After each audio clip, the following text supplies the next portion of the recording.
Welcome to vocab with निकुंज। और चलिए देखते हैं आज के ट्यूटोरियल में कौन कौन से इंटरेस्टिंग वर्ड्स हैं।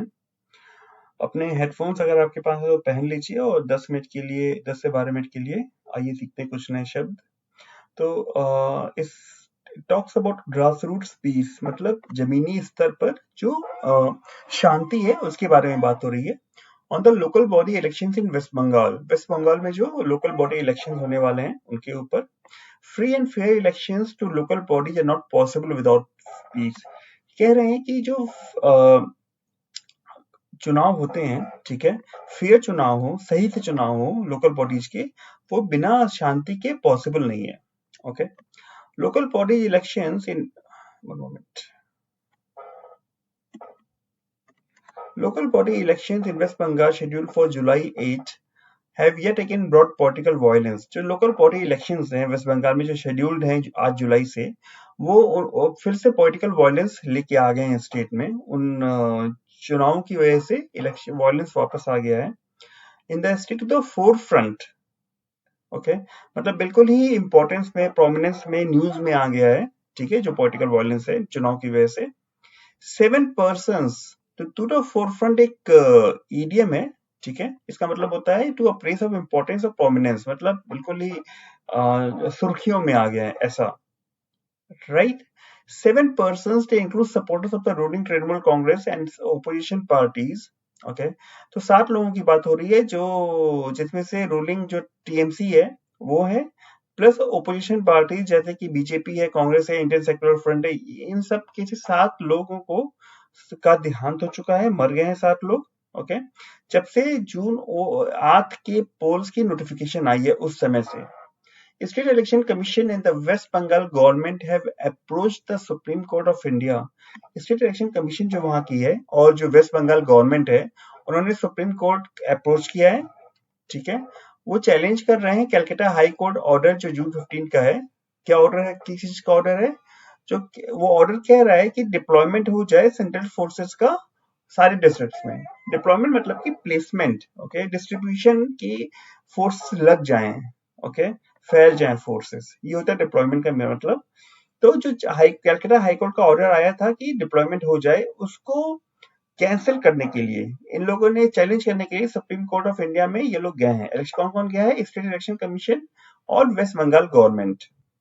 Okay, the state government and the SEC do not have enough resources at their disposal to conduct a mammoth exercise।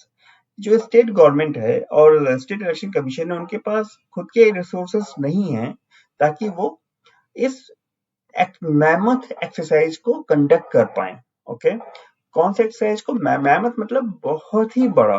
तो जो इतने बड़े स्टेट में इलेक्शंस एक ही दिन में हो रहे हैं, तो ये बहुत ही बड़े पैमाने पे हो रहा है, राइट। तो वही पैमाना, व्यापक पैमाना को बोलेंगे मैमथ। बहुत ही कुछ बहुत ही बड़ा हो या इम्पोर्टेंट हो, ठीक है, एक सिंगल डे में हो रहा है। Therefore, the deployment of central forces should have been welcomed। इसीलिए, क्योंकि वो लोग केपेबल नहीं है अपने से कराने में, स्टेट गवर्नमेंट और स्टेट इलेक्शन कमीशन, इसीलिए जो डिप्लॉयमेंट हो रहा है सेंट्रल फोर्सेस का, उसको वेलकम किया जाना चाहिए। ठीक है, उसका स्वागत किया जाना चाहिए, क्योंकि हाई कोर्ट ने डायरेक्ट किया है कि जो कॉस्ट है ये सेंट्रल फोर्सेस के डिप्लॉयमेंट की, ये भी सेंटर ही बियर करेगा। बियर का पास होता है बॉन्ड, ओके, तो इसलिए थर्ड फॉर्म होता है बॉन्ड, इसलिए लिखा है बॉन्ड। तो वो सेंट्रल गवर्नमेंट ही बियर करेगी, स्टेट गवर्नमेंट बियर नहीं करेगी, इसलिए इनको और वेलकम करना चाहिए। ठीक है, elections will be held to nearly 73,897 seats of the 3 tier local body structure. जो लोकल बॉडी स्ट्रक्चर है 3 tier का, उसके करीब करीब 74,000 सीट्स पर इलेक्शन होंगे। 74,000, ठीक है। इन 2013 में स्टेट इलेक्शन कमीशन जो था, वो खुद किया था सुप्रीम कोर्ट, उससे सुप्रीम कोर्ट की डायरेक्शन मांगी थी कि सेंट्रल फोर्सेस को डिप्लॉय किया जाए। अभी उल्टा हो रहा है, ठीक है, इसीलिए लिखा हुआ है इन स्टार्क कॉन्ट्रास्ट विथ इस अपोजिशन टू इट नाउ। उस समय वो लोग गए थे सुप्रीम कोर्ट ताकि डिप्लॉयमेंट हो, अभी क्या कह रहे हैं? अभी उसका अपोज कर रहे हैं। तो ये जो अपोजिशन है वो स्टार्क कॉन्ट्रास्ट है, मतलब कि स्टार्क का मतलब होता है कंप्लीट और एक्सट्रीम। तो बिल्कुल ही कॉन्ट्रास्ट में, बिल्कुल ही उल्टा कर रहे हैं। उस समय ये सुप्रीम कोर्ट के पास गए थे ताकि डिप्लॉयमेंट हो जाए, अभी उसका विरोध कर रहे हैं। ठीक है, इतना क्लियर है। Violence has been normalised in state politics for decades. तो वायलेंस जो है वो नॉर्मलाइज हो गया है स्टेट पॉलिटिक्स में दसियों दसियों साल से। और जो पार्टीज है अपोजिशन में वो हमेशा डिप्लॉयमेंट सीक करती हैं इलेक्शंस में। तो जो लोकल पार्टीज होती हैं, स्टेट पार्टीज, वो ओपोजिशन की जो पार्टी होती है उनको ये डर रहता है कि जो स्टेट गवर्नमेंट जो गवर्न कर रही है इस समय स्टेट को, वो पार्शियलिटी ना करे। इसलिए वो लोग हमेशा चाहते हैं कि सेंट्रल फोर्सेस की डिप्लॉयमेंट हो। ठीक है, 2018 के लोकल पार्टी पोल्स में डिप्लॉयमेंट नहीं था सेंट्रल फोर्सेस का। ठीक है, और more than one third of seats में, मतलब एक तिहाई से ज्यादा सीट्स में जो रूलिंग टीएमसी थी वो बिना कॉन्टेस्ट के ही जीत गई थी। तो इसलिए थोड़ा सा और शक बढ़ता है कि कुछ गड़बड़ तो नहीं हो रहा। Opposition parties were not allowed to put up any candidate in these seats. मतलब opposition parties allow ही नहीं किया गया opposition parties को कि वो अपने candidates को इन seats पे उतारें, इसलिए बिना contest के जो ruling party थी वो जीत गई थी।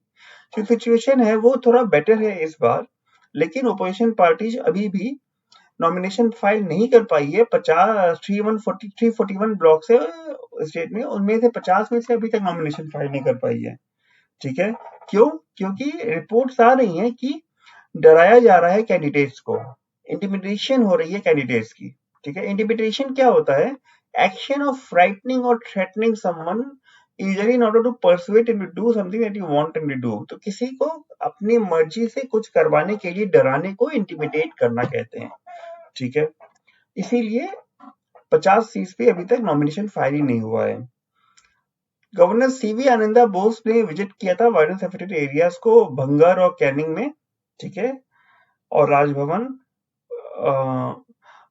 उन्होंने एक कंट्रोल रूम खोला है जहां पे सिटीजन्स अपनी ग्रीवेंसेस जो हैं पोस्ट से रिलेटेड वो दर्ज करा सकते हैं। जो भी उनकी शिकायतें, ग्रीवेंस मतलब शिकायतें, वो अपनी शिकायतें दर्ज करा सकते हैं।